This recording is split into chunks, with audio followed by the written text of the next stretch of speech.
নমস্কার, আমি শান্তনু পাত্র। তোমরা এখন দেখছো অ্যাম্বিশন স্টাডি। আমাদের আজকের আলোচনা গণিত প্রকাশ দশম শ্রেণী একচল বিশিষ্ট দ্বিঘাত সমীকরণ। আজকে আমরা সলভ করব এই অঙ্কটা। 3-4 আমাদের পাড়ায় একটি বর্গক্ষেত্রাকার পার্ক আছে।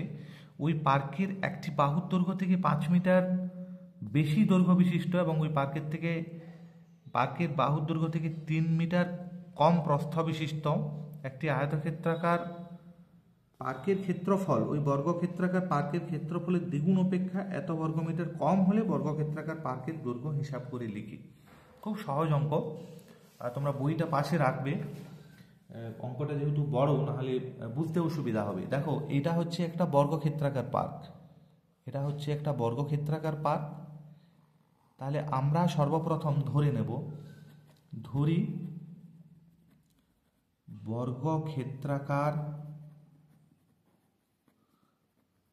পার্কের বাহু সমান হচ্ছে এক্স, কি আছে মিটারে আছে অঙ্কটা, তাহলে এক্স মিটার ধরছি। তাহলে এটার বাহুটা হচ্ছে এক্স মিটার, এই সবগুলো হচ্ছে এক্স মিটার লিখতে পারো এইগুলো। এই থেকে একটা আয়তক্ষেত্রাকার পার্ক যখন হচ্ছে তখন কন্ডিশনটা কি থাকছে, এটা হচ্ছে বর্গক্ষেত্র আর এটা হচ্ছে আয়তক্ষেত্র। তখন কন্ডিশন কি থাকছে দেখো, এই আয়তক্ষেত্রাকার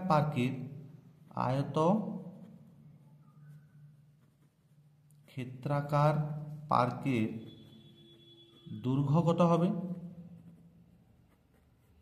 এর থেকে বলেছে 5 মিটার বেশি হবে। এই যে এটার এক্সটা ছিল না, এটার থেকে 5 মিটার বেশি হবে, মানে 5 মিটার বেশি হবে মানে দৈর্ঘ্যটা হয়ে গেছে x+5 মিটার। আর আয়তক্ষেত্রাকার পার্কের প্রস্থটা কত হবে, যেটা দৈর্ঘ্য ছিল তার থেকে 3 মিটার কম হবে, মানে এক্স ছিল তার থেকে 3 মিটার কম হয়ে গেল, মানে x-3 হয়ে গেল। ঠিক আছে, এরপর অঙ্কটা তো ক্ষেত্রফলকে নিয়ে, তাহলে আমরা এই যে বর্গক্ষেত্রাকার পার্কের বাহু পেয়ে গেছি, তাহলে বর্গক্ষেত্রাকার পার্কের ক্ষেত্রফল হচ্ছে বাহু স্কোয়ার, মানে এক্স স্কোয়ার বর্গমিটার। আর আয়তক্ষেত্রাকার পার্কের ক্ষেত্রফল দৈর্ঘ্য গুণিত প্রস্থ এত বর্গ মিটার। এইখান থেকে তুমি এটাকে ক্যালকুলেশন করে নিতে পারো।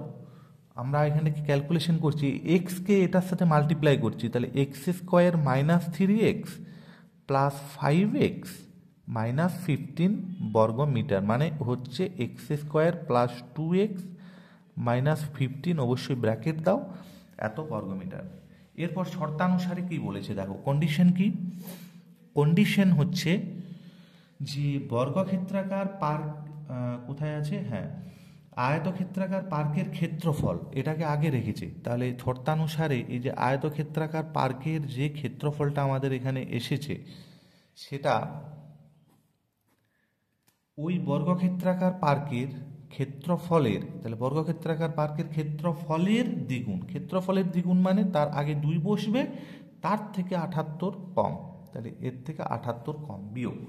এরপর আমরা কি করব, এই রাশিটাকে এইদিকে নিয়ে যাবো, যেহেতু 2x² প্লাস আছে, আর লিখার বেলায় কিন্তু ওইটাকে আগে লিখবো। এরপর এই x² এদিকে নিয়ে গেলে -x² + 2xটা -2x -15টা +15 = 0। তাহলে হচ্ছে এটা হচ্ছে x² - 2x - 5 আছে 8 3 দিতে, 1 আছে 7 6 দিতে সমান হচ্ছে 0। এরপর দেখো 63, মানে 63কে লেঁধামোড়া করলে 9 × 7 হয়, আমরা জানি। তাহলে এটাকে আমরা ভাঙছি, x² - 9x + 7x - 63 = 0। और এই দুটো থেকে x কমন যাবে, x - 9, আর এটা থেকে 7 কমন যাবে, x - 9 = 0, और x - 9 × x + 7 = 0। তাহলে দুটি রাশির গুণফল যদি শূন্য হয় তাহলে পৃথকভাবে শূন্য হবে, লিখতে পারলে খুবই ভালো।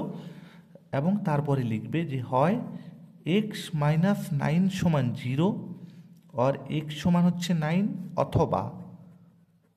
অথবা x প্লাস 7 সমান 0 और x সমান হচ্ছে -7 কিন্তু x নট ইকুয়াল টু -7। কারণ কি বাহু ঋণাত্মক হবে না, কখনোই ঋণাত্মক হতে পারে না, বাহুর মান সবসময় পজিটিভ হবে, ধনাত্মক হবে। তাহলে আমরা কোন মানটা নেব? x সমান 9 এই মানটা নেব। এখান থেকে বলেছে বর্গক্ষেত্রাকার পার্কের বাহুর দৈর্ঘ্য, এটাই ধরেছিলাম x, অতএব বর্গক্ষেত্রাকার পার্কের বাহুর দৈর্ঘ্য 9 মিটার। এটা হচ্ছে আমাদের অ্যান্সার। ধন্যবাদ ভিডিও দেখার জন্য। যদি তোমাদের ভালো লেগে থাকে তোমরা ভিডিওটি লাইক, শেয়ার এবং কমেন্ট করতে পারো। তোমাদের যদি কোনো জায়গায় সমস্যা থেকে থাকে তোমরা আমাকে অবশ্যই কমেন্ট সেকশনে জানাবে, আর আমার সাথে অ্যাটাচড হতে পারো চ্যানেলটি সাবস্ক্রাইব করে নোটিফিকেশনটি অন করে, তাহলে তোমরা এই ধরনের সমস্ত ভিডিও পেয়ে যাবে। ধন্যবাদ।